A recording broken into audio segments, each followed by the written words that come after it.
Good morning, plus 2 student. Dear students, let us discuss this part, that is motion of the charged particle in the magnetic field. जब भी कोई charge particle magnetic field के बीच में move करेगा तो depend करेगा कि चार्ज पार्टिकल कितने एंगल पर एंटर कर रहा है। अगर चार्ज पार्टिकल मैग्नेटिक फील्ड की डायरेक्शन में एंटर करेगा तो trajectory of the charge particle, my dear students, it will absolutely straight line. अगर चार्ज पार्टिकल मैग्नेटिक फील्ड के बीच में परपेंडिकुलर एंटर करती है तो चार्ज पार्टिकल सर्कुलर पाथ में मूव करेगा। अगर चार्ज पार्टिकल मैग्नेटिक फील्ड के बीच में एंटर करता है at an angle theta, that is in between 0 and 90 degree, तो चार्ज पार्टिकल जो है वो स्पाइरल पाथ में मूव करेगा। स्पाइरल पाथ में मूव करेगा मीन्स हेलिकल ट्रेजेक्ट्री होगी चार्ज पार्टिकल की। Now let us verify this part. Let us suppose here is a uniform magnetic field. ये एक यूनिफॉर्म मैग्नेटिक फील्ड है और इस यूनिफॉर्म मैग्नेटिक फील्ड के बीच में क्यू चार्ज ने प्लस क्यू चार्ज ने एंटर किया है at an angle theta. Q charge magnetic field के बीच में एंटर करा है इस पॉइंट पर, यहाँ पर कितना एंगल बना करके एंटर करा है, एंगल थीटा। किसके साथ एंगल बनाया है? With the magnetic field B vector. कितनी वेलोसिटी के साथ चार्ज पार्टिकल ने एंटर किया है मैग्नेटिक फील्ड के बीच में? Let that velocity is v vector. हम क्या करेंगे, इस वेलोसिटी वेक्टर को ब्रेक कर देंगे कंपोनेंट्स की फॉर्म में। तो इस वी वेक्टर का जो पार्ट, दैट इज जो कंपोनेंट होगा along x axis, let that component is v1 and v1 will equal to what? v cos theta. And जो कंपोनेंट इस वी वेक्टर का अलोंग वाई एक्सिस होगा, let that component is v2 और उसको हम लेंगे v sin थीटा। तो mark कैसे करेंगे? This is vx is what? x component of the velocity of the charge particle, means component of the velocity of the charge particle along x axis. उसको हमने diagram में कितना लिया? v1। Value कितनी होगी? v cos theta. लेकिन हमने तो बेटा ये पढ़ा है, अगर कोई चार्ज पार्टिकल मैग्नेटिक फील्ड के बीच में मूव करता है तो मैग्नेटिक फील्ड उसके ऊपर फोर्स लगाएगा।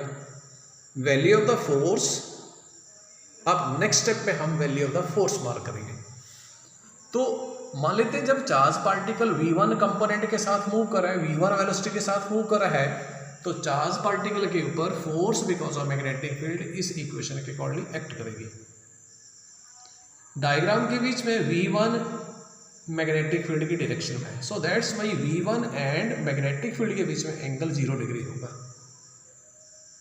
तो ये क्रॉस प्रोडक्ट है, साइन 0 डिग्री आ जाएगी। Sine 0 that is equal to 0। तो फोर्स जब चार्ज पार्टिकल मैग्नेटिक फील्ड के बीच में v1 कंपोनेंट के साथ मूव करेगा तो बिकॉज ऑफ मैग्नेटिक फील्ड उसके ऊपर कोई फोर्स एक्ट नहीं करेगी। Dear student, charge particle move कर रहा है लेकिन मैग्नेटिक फील्ड उसके ऊपर कोई फोर्स अप्लाई नहीं कर रहा है। So because of Newton first law, कि अगर किसी मूव करने वाली बॉडी के ऊपर, मूव करती हुई बॉडी के ऊपर अगर कोई फोर्स एक्ट ना करे तो उसकी डायरेक्शन ऑफ मोशन चेंज नहीं होती है। अब देखो ना, चार्ज पार्टिकल मैग्नेटिक फील्ड की डायरेक्शन में मूव कर रहा है, मैग्नेटिक फील्ड की डायरेक्शन ये मूव कर रहा है विद वेलोसिटी v1, लेकिन मैग्नेटिक फील्ड उसके ऊपर फोर्स अप्लाई कर नहीं रहा है। So that's why Newton first law के according charge particle v1 velocity के साथ मूव करता रहेगा in the direction of the magnetic field. इसलिए because of this force charge particle magnetic field के बीच में मूव करेगा in the straight line. This is very important part. Then अब चार्ज पार्टिकल जब v2 वेलोसिटी के साथ मूव करेगा इसी मैग्नेटिक फील्ड के बीच में, v2 is what? That is component of the velocity vector, y component. तो जब चार्ज पार्टिकल v2 वेलोसिटी के साथ मूव करेगा मैग्नेटिक फील्ड के बीच में तो उसके ऊपर कितनी फोर्स एक्ट करेगी? F2 फोर्स मैंने ले लिया। F2 जो है ये होगी q times v2 vector cross v vector. लेकिन डायग्राम को चेक करते हैं, v2 vector and v magnetic field के बीच में एंगल कितना है? आते हैं मैग्नेटिक फील्ड ये and what about this v2 magnetic field के डायग्राम देखो कैसा है, परपेंडिकुलर। तो थीटा की वैल्यू कितनी होगी? 90 डिग्री। ये स्टेप बन जाएगा। अब इस फोर्स की डायरेक्शन को स्पेसिफाई करते हैं।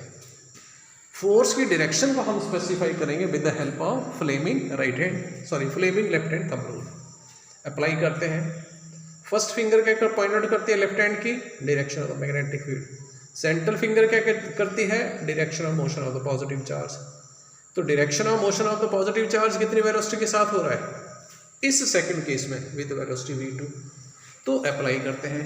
तो सेंट्रल फिंगर को ले जाओ in the direction of v2 upward. First finger this is a magnetic field, central finger v2 की डायरेक्शन में। तो Fleming left hand thumb rule के अकॉर्डिंग चार्ज पार्टिकल के ऊपर ये F2 फोर्स जो है ये एक्ट करेगी inward to the plane of this board. इसलिए ये वाला फोर्स क्या करेगा चार्ज पार्टिकल की डायरेक्शन ऑफ मोशन को चेंज करेगा। कैसे चेंज करेगा चार्ज पार्टिकल को सेंट्रीपिटल फोर्स प्रोवाइड करवा करके। इसलिए चार्ज पार्टिकल जब v2 वेलोसिटी के साथ मैग्नेटिक फील्ड के बीच में मूव करेगा तो उसको मिलेगा सेंट्रीपिटल फोर्स, और सेंट्रीपिटल फोर्स जो है it will be provided by this force. इसलिए इस फोर्स के कारण चार्ज पार्टिकल v2 वेलोसिटी के साथ मैग्नेटिक फील्ड के बीच में सर्कुलर ट्रैक में घूमना शुरू कर देगा।